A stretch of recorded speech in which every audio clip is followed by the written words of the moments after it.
On today's video, I want to talk to you about the biggest mistake I made in Australia, something that I think it will save you a lot of money and time. But before we get started, let me just grab a drink. Let's go.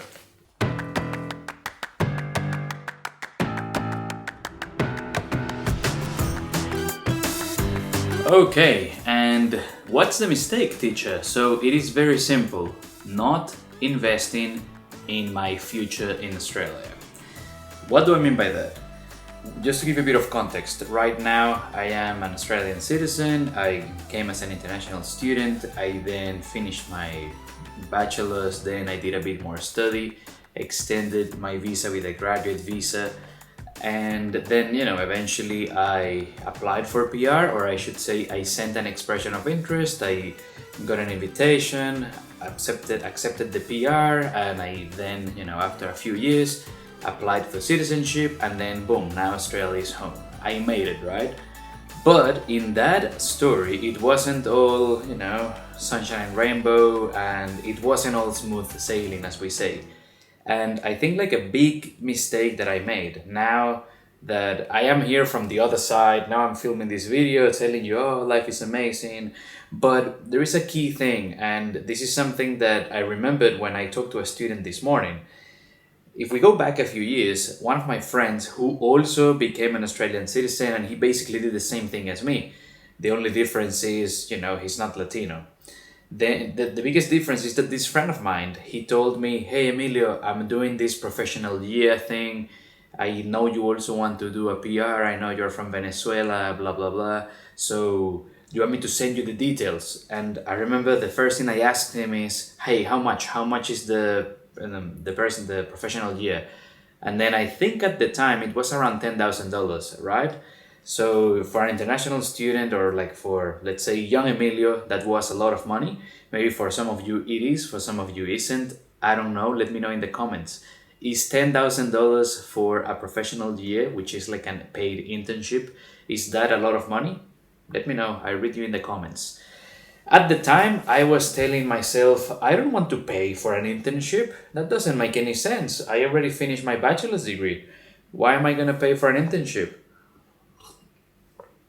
And what I didn't understand, and this is something that my friend knew, is that those $10,000 were going to buy me a lot of time into the process of staying in Australia.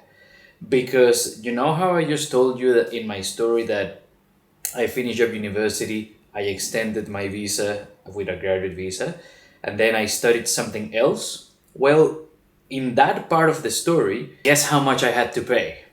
Obviously, a lot more than the $10,000 that my friend paid.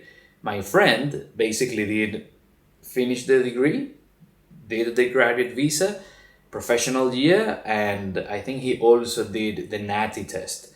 So he basically did a bunch of investments. Let's say he spent a lot of money right after we finished so that he could get experience, so that he could basically get ahead a bit faster.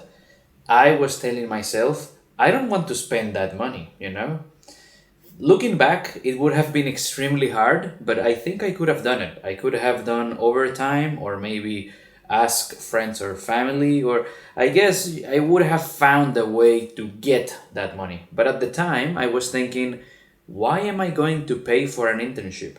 But now in hindsight, looking back after a long time, it's very important to plan what we are going to do, because I ended up paying a lot more. Just guess how much I had to pay when it comes to staying in Australia. This friend of mine, maybe he paid like 15,000 or something along those lines, or let's say for now, graduate this internship, right? The professional year. I almost forget the name. Well, he paid 10,000.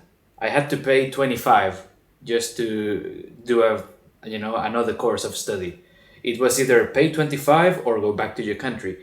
So I ended up paying double just for something that I guess could have saved me time. And I remember telling my wife at the time, she was my girlfriend, I was just telling her, it doesn't make any sense. Why do I have to pay for an internship? I should be getting an internship for free. And anyways, long story short, I became an Australian citizen in 2025. My friend did it in 2020 before the pandemic. Tell me about the timing. Of course, we have COVID and a bunch of things, but I started to think about all of this because I talked to a student who wants to study with me, and he was asking me a bunch of questions. How are your classes? This and that. And somewhere in the conversation, I asked him, hey, you are still in university. When is, how is what's your goal? Do you want to extend into a graduate visa? And he told me, yes, Emilio, the thing is my visa is expiring in March. And then I was like, okay. But then he said in March next year, which to me was like, oh my God, that's the complete opposite of me. Here we have someone who hasn't finished his studies, who is already thinking of the English exam, who is again thinking about all the different things that could be done today to get started and to basically get to stay in Australia, or like to increase the chances of staying.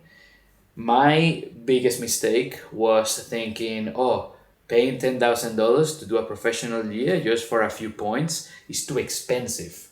When in reality, if I had paid those $10,000, I would probably have become a citizen much, much earlier, and I could have saved a lot of money in the meantime.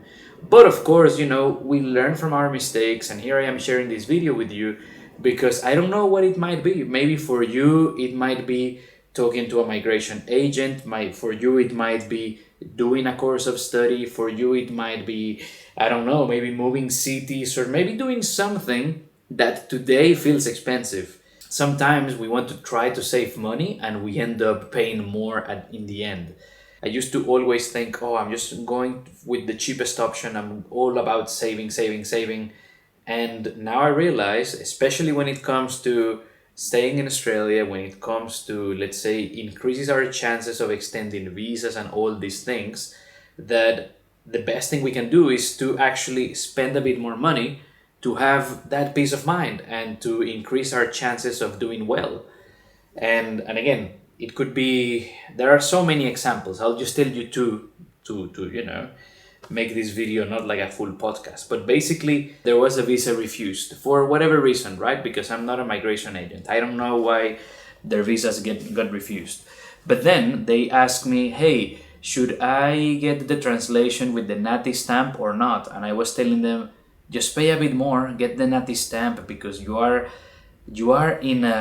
appealing for a visa that has been denied. It's like some very serious thing. So I was telling them, I know that it doesn't say anywhere that you need, whether you need or not the NATI stamp, but what do you prefer? Going into the hearing or giving documents? Again, you're just basically going with the cheapest option and risking yourself to get a bit more headache, a bit more stress, versus paying more at the beginning. And yes, it's going to be expensive, and yes, it is an investment.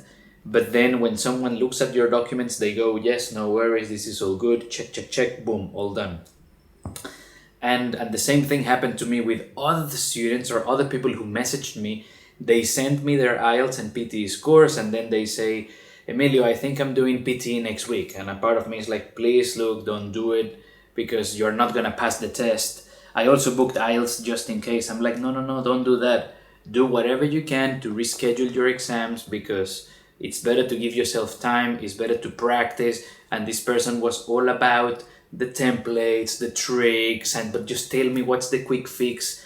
And I'm like, mate, there is no quick fix.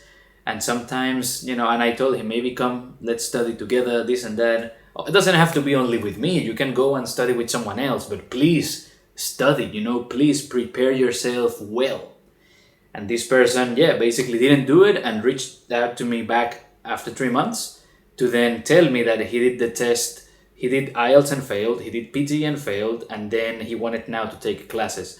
So that's already almost $1,000 lost, 3 months of time in Australia lost, quote unquote lost. And then it's better to pay a bit more at the beginning, you prepare yourself, boom, you do well in the test. So that's, I would say, there are other mistakes in this story, in my story, let's say, when it comes to assessing that situation and not deciding to invest. But I think this is one of the biggest takeaways. Sometimes you want to save money, but when it comes to serious things or like something as important as applying for a visa, extending a visa, or let's just say your future in Australia or Canada or I don't know, America, or wherever you are in the planet, wherever you're watching this, always remember that sometimes it's better to spend a bit more to save yourself money in the future and a headache. Because I was trying to save $10,000, applied for internships, didn't get anything. I sent many applications, I polished my resume, I did my homework, I talked to people on LinkedIn, I was asking for help, I got my resume checked. I tried at the time to do all the right things. Obviously, I probably did, I made some mistakes along the way, of course, but I tried my best to do it the best way I could so that I didn't have to spend money.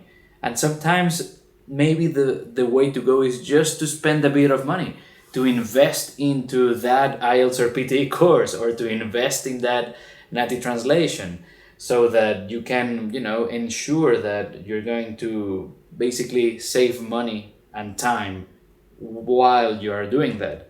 So yeah, that's one thing I wanted to tell you, and I hope that you find this useful. Let me know in the comments what you think. Let me know if you're in Australia, or let me know where you're planning to go.